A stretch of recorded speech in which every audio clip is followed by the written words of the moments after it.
It's a 5-bath. No, 2-bed, 2.5 bath. That's not what the website says. But that is what the producer is saying. Cool.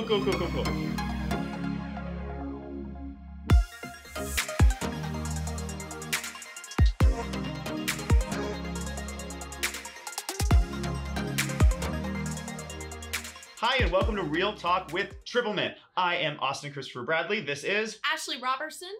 And I'm Joshua Juno. And we're here to talk to you today about what makes a good deal in the buyer's market. But first, what's your favorite sound on 3? 1, 2, 3. Thunder. Wait, what did you say? I couldn't think, so I just said an animal. I said horse. But it's a fun word to say. We want to talk about how to find a good deal, what makes a good deal in the New York City real estate market. Okay. Everybody's looking for a deal. Buyers are looking for a deal. Sellers are looking for a deal. But what we've learned, I think, is that, or what I know, is that people care more about the potential of losing money than the potential of making money. Their mindset is, I need a good deal because I don't want to lose money in the long run, instead of looking at the potential to gain money. So what do you guys think makes a good deal in this market? I think it's really kind of an overall picture, because so much of right now, there's so much to gain in terms of getting, off of their purchase price, getting money off of there. But there's also, with the rental market right now, right, there's so much money to be made off of investments. So something that we kind of think about a lot are cap rates. People call the company all the time saying, like, I'm looking for something with a really great cap rate. Really great cap rates just don't exist in New York City. I'm from Alabama. A great cap rate's like 11%. You want 11%? Call me. We'll go to Alabama. We'll roll tide it out. And that's the T. And that's the T. But in New York, if you're looking at a condo, 4% is like a home run.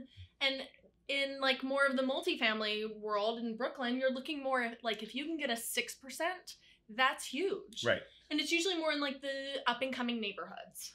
Quickly, because wrapping your head around cap rate can be difficult. So quickly explain, what is cap rate? Okay, so it's a simple mathematical formula that I hope like pops up around my head right now. Cap rate equals net operating income over the cost.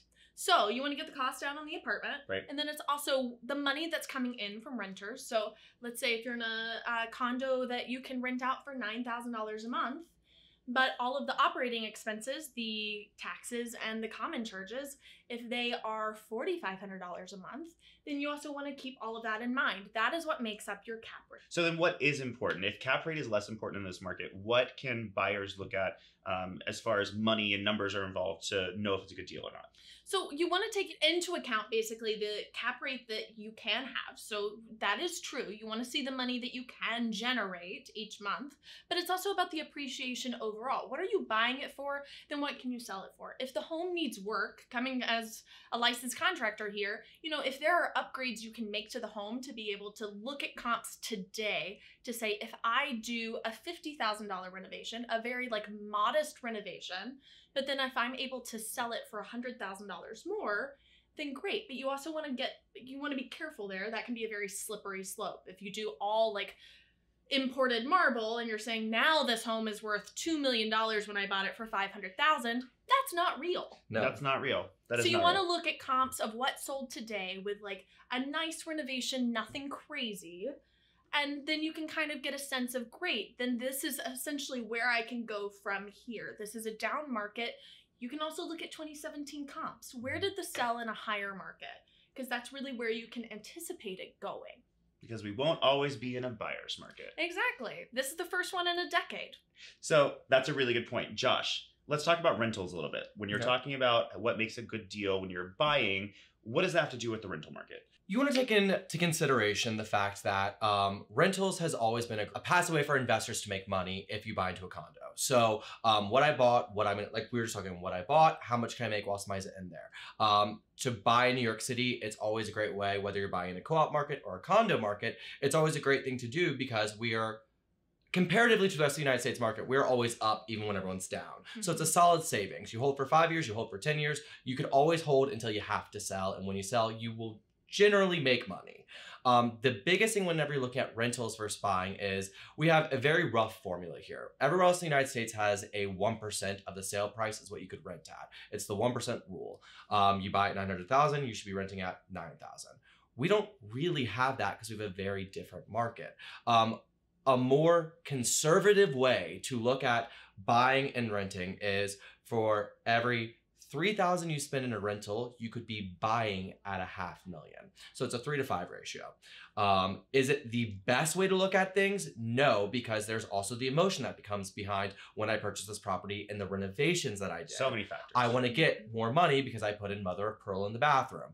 Is that going to be the best way to get more money? No. So keeping it simple with renovations like she's talking about, you can invest little but also make it look better. So when you're thinking of the rental market and the buyer's market, you want to look at your comps like we talked about. A good deal, renters also want. Buyers don't just want a good deal. Sellers don't want to sell for a good deal, and renters want a good deal. So how can you find the nice merge of I'm not priced too high based on the renovations, but I'm not priced too low based on the market? Right.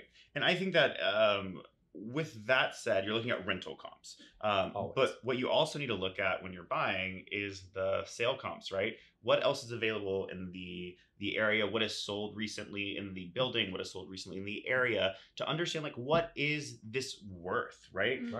We see people buying things for not great deals all of the time, and we're wondering, like, who brokered that transaction? But the fact of the matter is, something is worth what you're willing to pay for, and not everybody's first priority is getting a good deal. They're just trying to find the right property for themselves. And those are usually people that are planning to live in their home and stay in it for a long time, right? 100%. So let's talk about listing of the week. Listing of the week. Woo! Our listing of the week is represented by $1 Million Listings and Triplemints, Tyler Whitman, and Ashley's team member, Lauren Slee.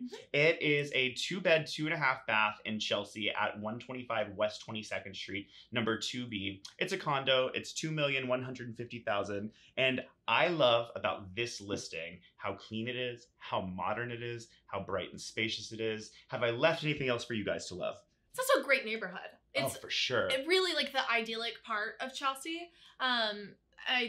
When the first time I saw it, they were actually like filming for the Deuce, and so it was all these like old cars like lining the street. It was just like so great. The Deuce. But yeah, it's just such a great, convenient area of Chelsea. I'm a sucker for a bathtub with also a full-size shower and 2 sinks. It's an easy thing for you to love, and it's the thing that I love the most. So you love the bathroom. I really do. Yeah. If you would like one to see of the bathrooms. one of the bathroom, because there are how many? 2.5. 2.5. I love the other ones too, but that one I really like. If you would like to see this listing, please email us at realtalk@triplemint.com. I am Austin Christopher Bradley. I'm Ashley Robertson. And I'm Joshua Juno. Go to Triplemint Real Estate on Instagram. Follow us. Tag people in these posts. We're really trying to build a community of real estate focused people.